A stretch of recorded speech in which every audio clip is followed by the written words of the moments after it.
right, welcome back. I'm your host, Ryan Rothstein, hanging out with you here in the Prop Swap studios of AM 1490 Sports Betting Radio. And it's that time. Every night, 7:30, NFL Eagles insider John McMullen joins the conversation to talk all the latest news and notes surrounding the Philadelphia Eagles and the NFL as the NFL draft is inching closer. Plenty happening, plenty to talk about. So let's bring John into the conversation now. Make sure you follow him at JF McMullen. John, how are we doing tonight? Doing well. How are you, Ryan? I'm doing well, man. Doing well. Last night obviously was focused on the news / the article from The Athletic, just detailing and confirming a lot of what we've talked about throughout the offseason with Jeffrey Lurie, but that's certainly never a good sign when it's in writing and the source is coming from people inside the building. Is there anything we want to add to that before we maybe transition away from that story tonight? That's up to you. I don't know if the Eagles fans are going to transition away from that story anytime quickly. Hopefully the draft will enable them to turn the page, but I think, the story kind of uncovered the real issues that I think, it's going to be very difficult for this team to succeed and get out of this hole unless there's some self-awareness with some pretty important people. And I don't know if there's any indication that those people see that. So that's always a problem. The old adage is you can't solve a problem until you have a problem. I don't think Jeffrey Lurie is going to admit he has a problem. So I think that's a pretty wide-ranging issue that will be a shadow over this organization until somebody can talk some sense into them. Yeah, and it's, like I said, it's been an ongoing conversation and a topic of concern even prior to that story coming out. And, I asked you last night, how does, if you're Nick Sirianni, how do you go about just staying focused and not letting potentially Lurie and upper management get to you? How do you manage up? How do you be successful? There's a lot surrounding this role, as you and I have detailed in the past, that has nothing to do with the X's and O's. So he's really walking into a storm here, to say the least. Yeah, he is. And he's going to have to go through what Doug Peterson went through. And I was thinking about this, and I was thinking, well, how can he succeed where Doug Peterson failed? And, it's a small path, but it exists. And I've pretty consistently said I think Doug's biggest mistake was not seizing power when he had the opportunity to seize power, and that obviously would be the heights after winning the Super Bowl, where I think he should have been more proactive and said, look, this is not working for me. These Tuesday bull sessions where you guys are telling me what I did wrong, even when I upset one of the best teams in football, the Green Bay Packers, that's just dumb. That's a dumb management style. And by the way, for Jeffrey Lurie, who always praised, great management skills, claims emotional intelligence and all that kind of nonsense, collaboration, blah, blah, blah. Throw out any buzzword you want to throw out there. I mean, it's common sense. I think anybody knows. Look, if you got a criticism and it's in the game where your team beat a team that they had no right beating, the Green Bay Packers, who were having a great season, one of the best teams in football on the road, put that in your back pocket. I mentioned this on Rich's show earlier.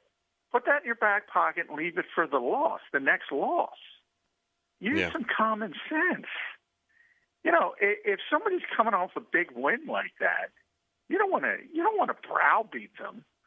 To me, that's common sense. But so Nick's got to win. It's very unlikely you're going to win a Super Bowl because Eagles have won one of them, and what number are we on? That tells you it doesn't happen every day. So he's got to win, and he's got to seize that power. He's not going to sit back. So it's very unlikely it's going to happen, but that's the path. Yeah, and something that you brought up last night is, Doug Peterson was new, and a lot of people were saying who when mentioning his name, and he was able to win a Super Bowl. And I think just something that we don't really know is, well, when did Jeffrey Lurie turn mad? Was Doug Peterson able to do this with Jeffrey Lurie at his worst? Doing this is winning a Super Bowl. I'm just trying to point out maybe a glimmer of hope for the future that this isn't new post-Super Bowl Jeffrey Lurie behavior. Yeah, I don't think it was just post-Super Bowl. I think it was pre-Super Bowl as well. I think it was post-Chip Kelly behavior. So I think that's the apex of it.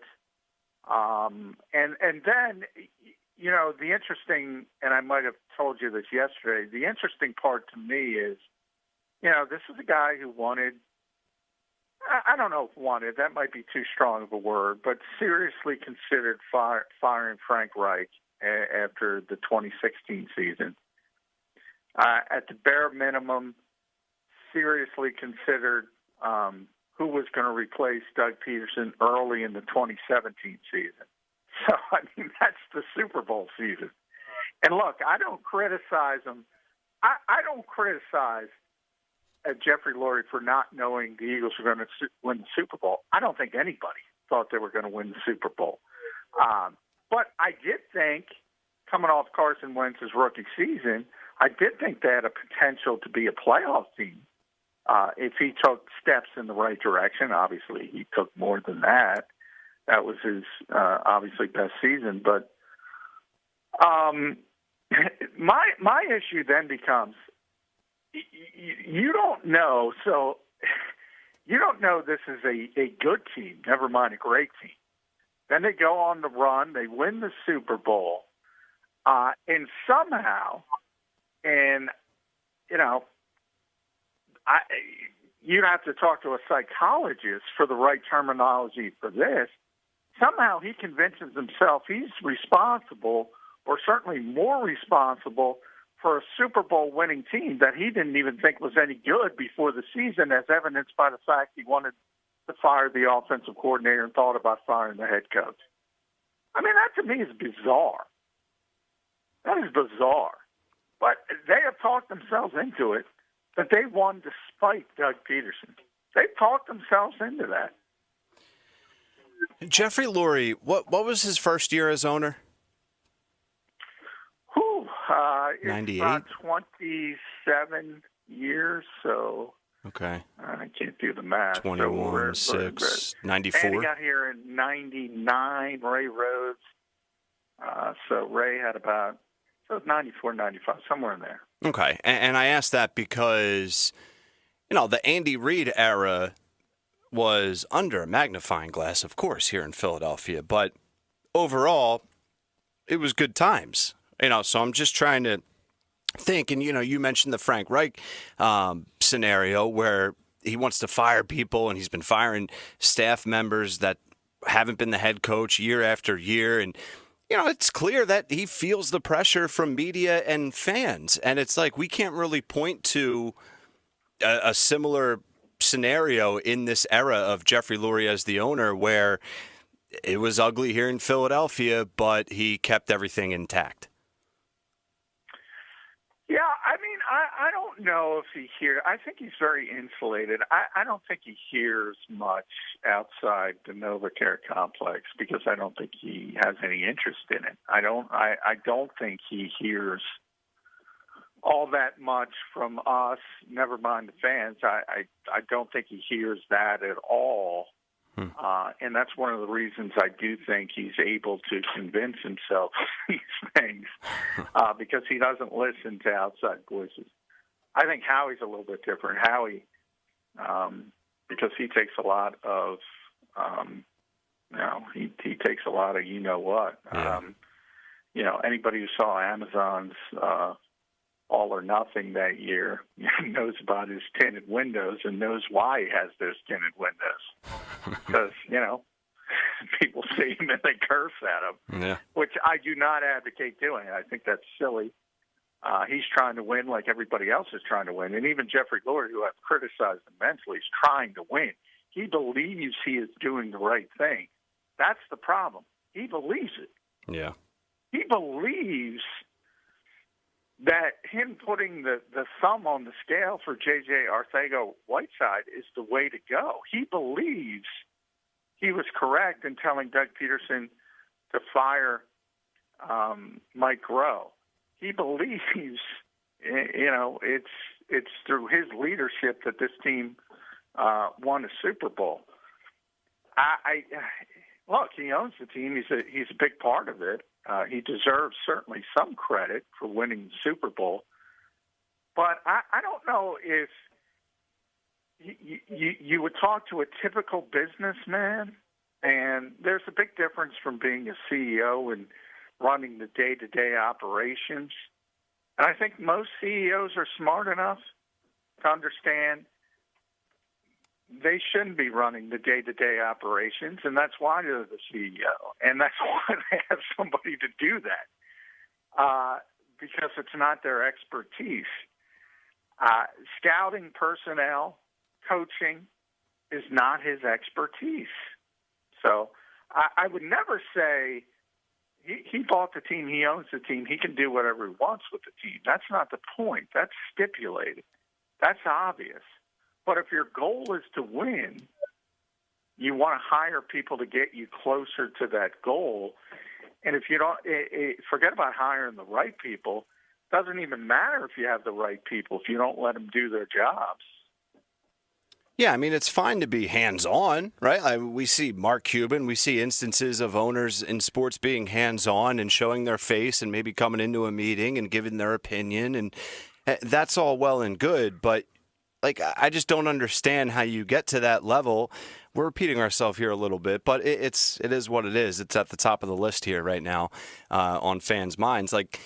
How do you become an owner of an NFL team and for so long? And he doesn't realize that that's bad for business within those walls to be trumping decisions as the owner. And the perception right now, both in the building and outside of it, it seems too simple for him to be missing all of this. Yeah, it does. He's almost Benjamin buttoning his NFL tenure. I mean, he as he gets older, he's making more mistakes, and they seem like inexperienced mistakes instead of learning. I brought up Josh McDaniels, and a lot of people thought Josh was going to get the Eagles job. I was one of them. And now that you look back on it in hindsight, look, I don't think that would have been the proper thing to do. I don't like Josh McDaniels' personality. I don't think he would have worked here.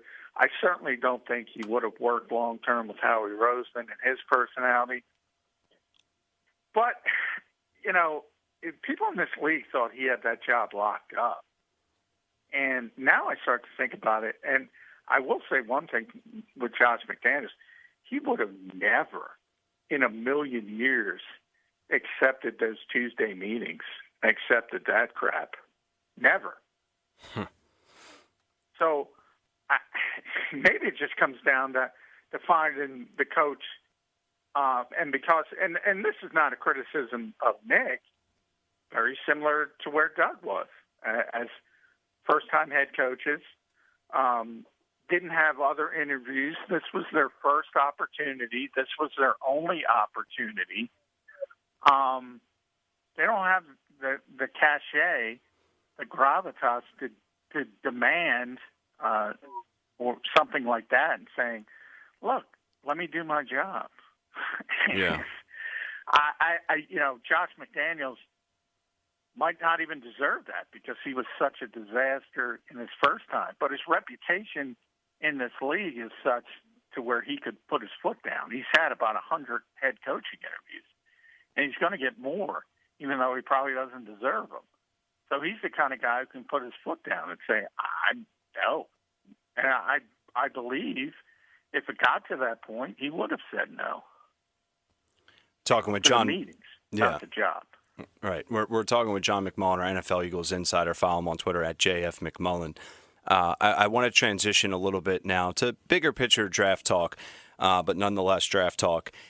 So let's look at the secondary for a second, John, and explain to the listeners like why the Eagles are not going wide receiver. And I know you've done this in the past in different forms, but to me, the explanation is interesting because it's like, listen, you look at what they've done in recent drafts, and that's reason enough. But then you also look at areas of need. You look at philosophy and where they like. There's more to it than just treating it like a video game. And so many people out there, fans, and even people that write stories of their own, bloggers, whatever it is, are like, you got to go wide receiver. And I've been guilty of it at times too. But explain just bigger picture-wise why that's not the right choice necessarily. Well, I don't even know if it's the right choice or the wrong choice. But at least personally, and I don't understand. Look, I mean, and it could be Mel Kiper all the way down to, Joe's draft site. I don't know why anybody cares about somebody's personal opinion about any particular team. The point to me as a reporter is to understand what the Eagles are most likely to do. That's the point. Mm-hmm. It's not the point of what anybody thinks they should do. It's the point of what are they going to do, and that's where you look at the history. You look at the foundation. You look at sort of, I always call it the DNA of this team, of their belief system, which is building up front on both sides of football. It started with Andy Reid in 1999. They've never come off that philosophy. And I always go back to Andy's famous quote, give me 2 tackles, 2 pass rushers, the quarterback, and 2 corners, and I'll figure out the rest. And that's what this organization believes. Then you put on top of it, they have poured significant assets into the wide receiver position for years now. Just last year, they carpet bombed the position with not only a first-round pick but 2 other picks later in the draft. One of the criticisms I think that is valid of Doug Peterson, his coaching staff, is they didn't develop players all that well, certainly at least over the past couple of seasons. And you bring in Nick Sirianni and this young coaching staff, which in theory is brought in here to bring energy, to bring a little bit of more of a peer-type relation and get through to a younger player, a younger generation. And Nick Sirianni himself played the position, played wide receiver, has a long history of coaching it as well. At some point, you have to develop players, young players on your roster, and that's part of the reason he is here. And also, they have tons of other needs. So you can't just keep going. We took a wide receiver in the first round last year, in the second round the year before, later in the rounds, 2 other wide receivers, Wes Watkins, John Hightower.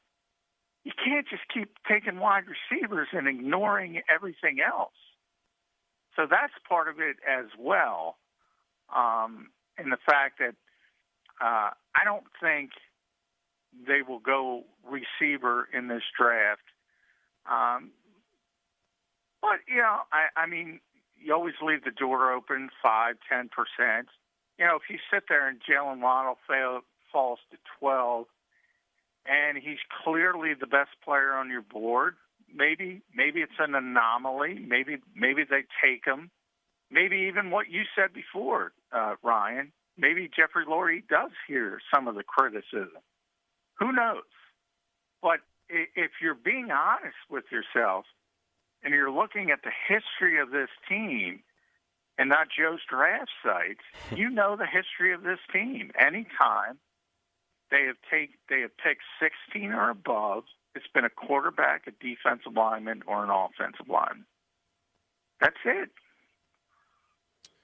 Yeah, and I'm fine with going in the trenches, so to speak. And you look at the glaring need at corner, and I'm just going to throw out a potential reason as to why that would be a bad decision, and you tell me why that's wrong.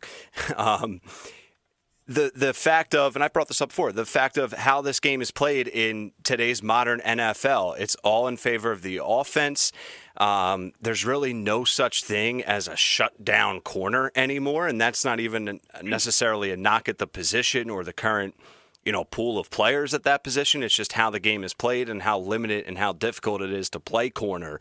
So what I'm getting at, does it make sense to try and go get an elite corner, just given the importance of that position in today's game? And I understand you can argue it is very important because of the same reasons I just said, but why would that make sense, or to you, be silly?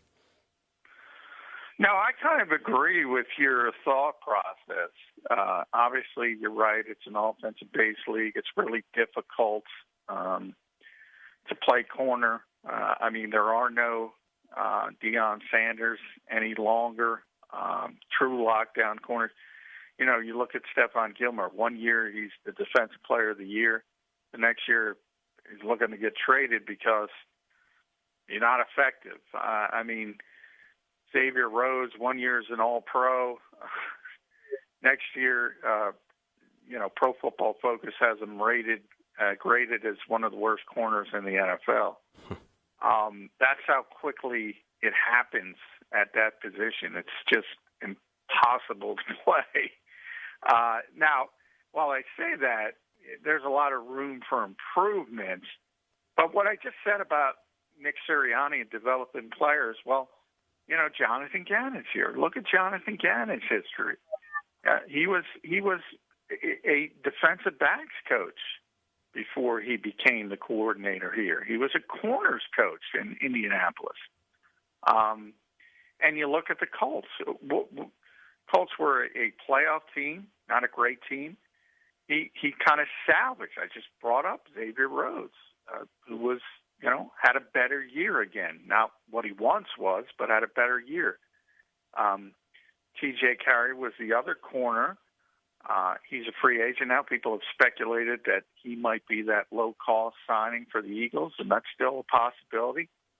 These are not, high-level assets the Colts were using at that position, and they made do.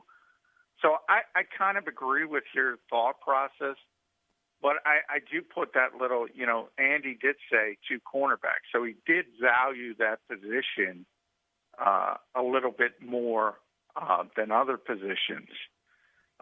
So if Patrick Surtain falls to 12, if J.C. Horn, who I think the Eagles really like, is there, and I expect him to be there, I think it's a possibility. I think corner is the one possibility outside the lines, or, we're not talking enough. They might move down again, just to make it more palatable.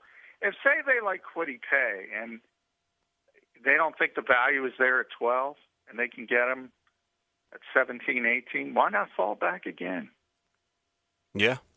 It's a fair point. They should do that. I wouldn't blame them if that was their thought process and that was the direction that they're going. We've talked plenty offensive line, but to wrap up the conversation tonight, I do want to talk a little defensive line, and we can maybe get more into this throughout the week. But the Eagles have taken either an edge rusher or an interior defensive lineman in the first round in 8 drafts since 1999, just to name a few, as you know. But for the listeners, Derek Barnett, 2017, Marcus Smith, 2014, Fletcher Cox, 2012, Brandon Graham, 2010. I'll stop it at the 2010 mark. How much does it make sense to go defensive lineman with the first pick in the first round, and what are some names, or does it not even make sense at all and it's not on their radar?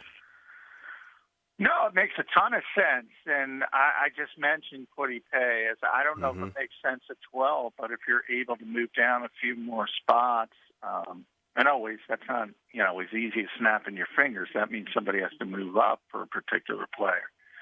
But nonetheless, if Brandon Graham, we know, is still playing at a high level, but he's aging, and you have to start thinking about life after Brandon Graham.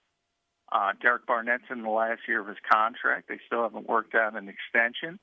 So Josh Sweat is the only guy. Vinny Curry's now with the Jets. So Josh Sweat's the only really proven commodity that's guaranteed pretty much to be here in 2022. So you got to start thinking about adding, especially on the edge. The problem is, the edge rushers in this draft, there's typically 2 or 3 that are going to be in the conversation to be top 10 picks because it's such an important position. It's a down year at the top. It's a down year for interior defensive linemen as a whole throughout the draft. So that's complicating matters. If it were a typical year and say, Greg Rousseau is such a hot button player with draft nicks, so to speak, because he was so good. 2 years ago, he had 15.5 sacks. He opted out of COVID. He had a bad 3-cone, but people in this league will tell you he is the ultimate boom or bust player in this draft. He could be a superstar, or he could just be a disaster because he's barely played. He's had injury issues, but he's got everything as far as length and size and speed and athleticism to be a star in this league. But, these guys are not gimmies, to say the least. And I put Kwity Paye in that conversation as well. It's a position the Eagles want to take, but it's not a great year to have to take one or even want to take one, especially at the top of the draft. So it is going to be interesting, probably more interesting, because in a typical year, I don't even think about wavering. It's offensive line, defensive line. The only reason it is this year is because the defensive line is so weak at the top of the draft. John McMullen every night at 7:30, and you can listen to John every morning, 8 a.m. to 10 a.m. with Jody Mack, streaming live on Philly Voice and YouTube. What do you have going on for tomorrow morning on Birds 365, John? We have Bo Wolf, who was part of the Triumvirate, who reported the big athletic story. So we do back-to-back. We had Chio Kapadia today. And then in the second hour, it's the exciting Mac. Tim McManus joins Jody Mack and Johnny Mack. Timmy Mack. You need to reach out to that one particular fast food restaurant and deem that the Big Mac segment. There you go. There you go. Yeah, that's what I do best. All right, man, I appreciate it. Tomorrow morning and every weekday, 8 a.m. to 10 a.m., Birds 365, new show, excellent listen, and a watch, streaming live, Birds 365, and you can catch John nightly right here on The Fix, 7:30. All right, John, appreciate it, brother. We'll do it again. All right, thanks, Ryan. Yep. There he is, Johnny Mack. Good stuff as always. New there. Death, taxes, prop swap writing you a check, and Johnny Mack dropping knowledge. All right, let's get to a break. E-A-T-L-E-S-E-O! Jody Mack, the legendary sports talker, joins forces with NFL insider John McMullen. Start your morning with Johnny Mack and Jody Mack across the JAKIB Media Network.